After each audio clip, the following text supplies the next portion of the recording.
Hello, this is me again. So this is our class about the new document that we're going to study, and we're going to study different extracts of this book. So this book is called Animal Farm. It was written by George Orwell in 1945, and he decided to qualify his story as a fair story. And so you can ask yourself all along the analysis and through the second extract that we're going to study, why he decided to call his story like this, and what parallels can we draw between his story and a fairy tale. So if we see the cover pages of the book, we can see that they are mainly animals which are represented. We can deduce that these animals represent people, and that the book that he decided to write is a fable. So we have already seen the fable of Ferber. You know the fable by La Fontaine. So this genre is used. So he's using animals to portray humans, and especially to portray human flaws or human qualities. This enables the writer to pass on a political or social message and to avoid censorship, for example, in certain countries. It is also easier to understand, and so you can reach more people like this with this genre. And it's also a means to take some distance from the reality, and so enable people to be able to criticize their own society. So in a fable, you need to remember some keywords that are the characteristics and that can sum up this genre. So it is supposed to have a moral, an explicit moral, yet in Animal Farm we're going to see that there is no stated moral. There is the word personification, because the animals are personified. It means that we attribute some human characteristics to the animals. You can also remember the keyword of anthropomorphism.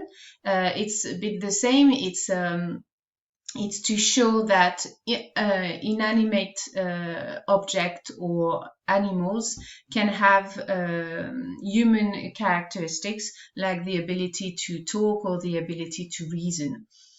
And another word is irony, which can describe the tone of the book. So it's this idea that you say something but you mean the contrary. And the keyword, which is also the keyword of the sequence, is satire. So satire is a way to criticize something, usually, and to pass on a political or social message, but through humor. So we can wonder, and we can ask ourselves whether satire or whether a fable is an efficient means to criticize the human flaws and to pass on a political message in the case of Animal Farm.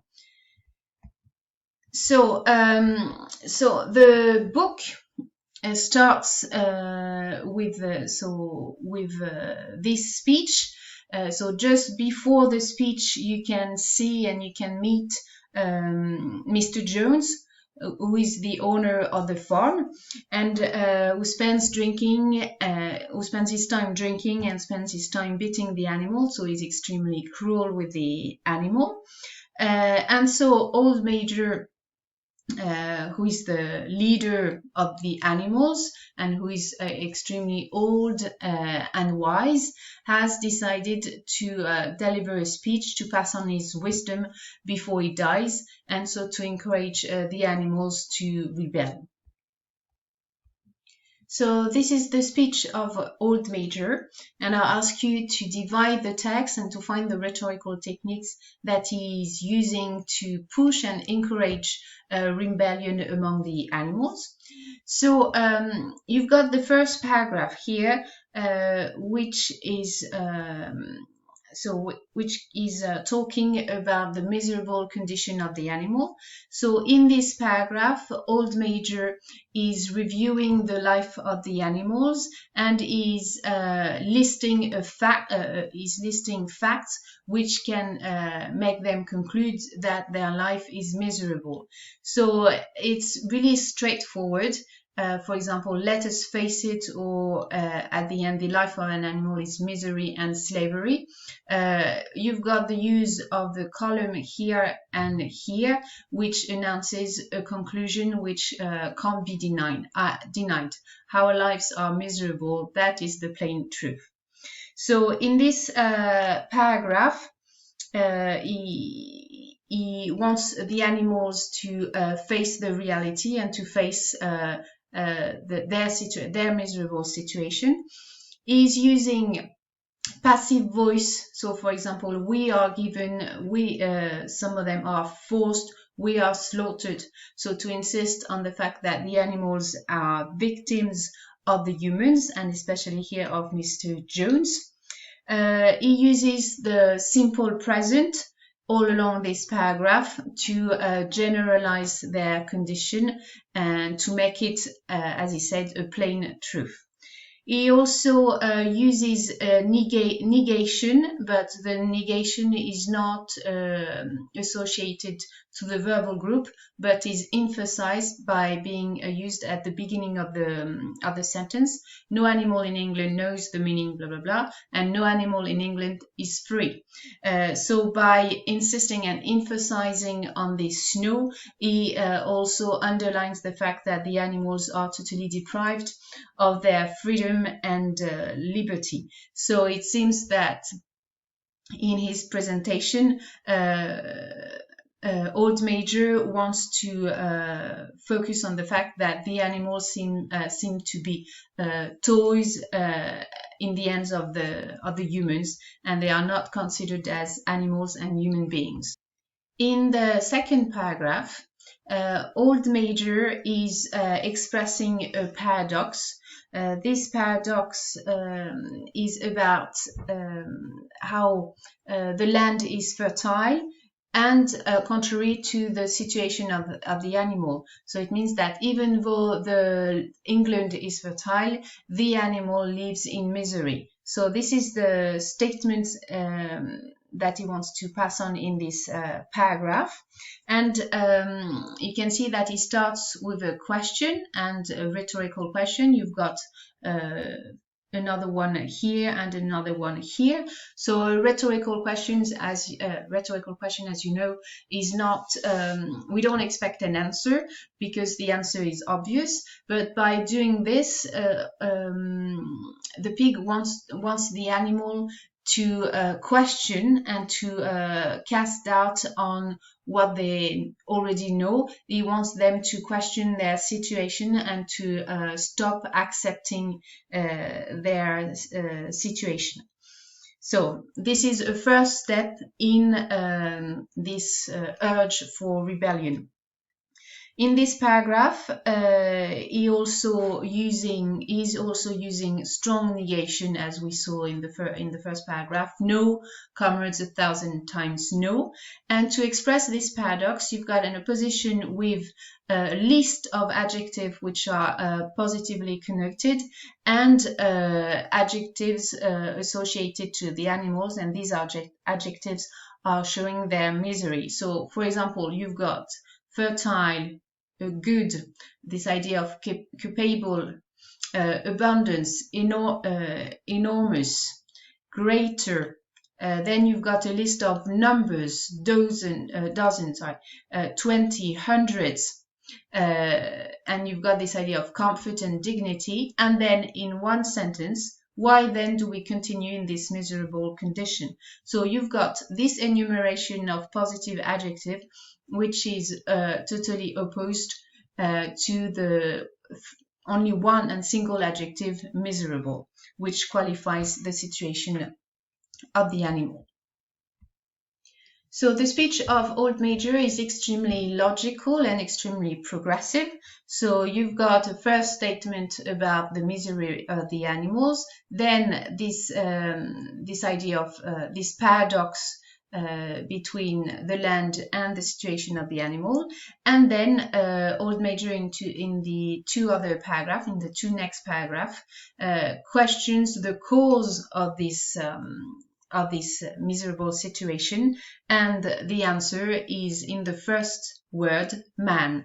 So in these two paragraphs, he develops why man is the root of all the problems of the animal.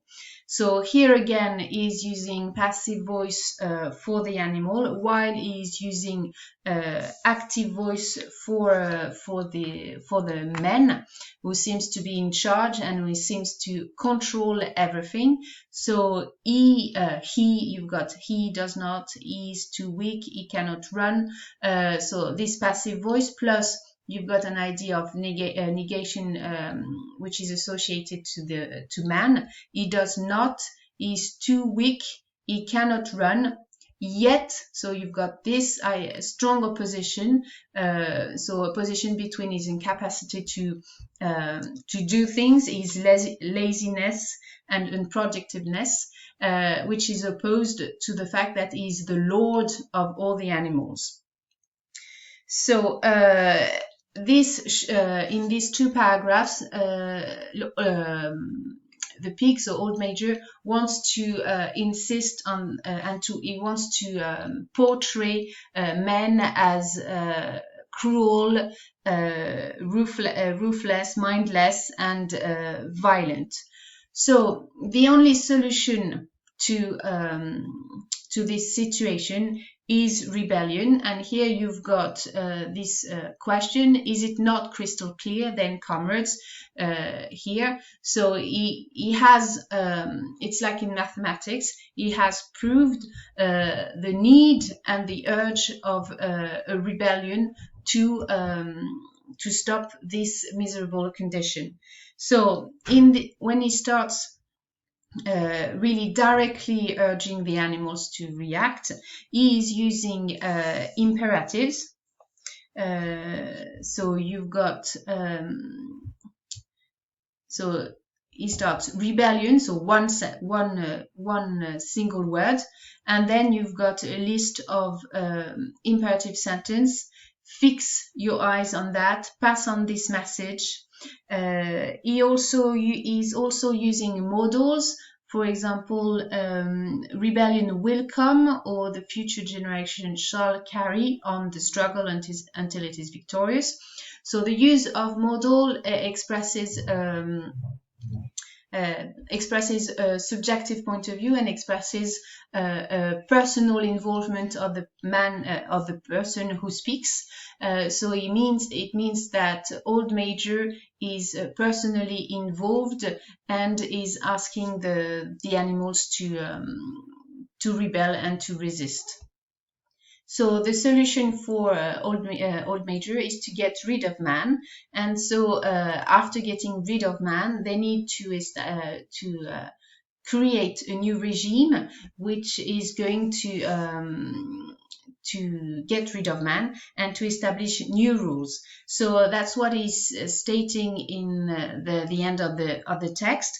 So he's making a list of the different principles of this new regime, and this new regime seems to be a utopia based on idealistic principle and egalitarian principles.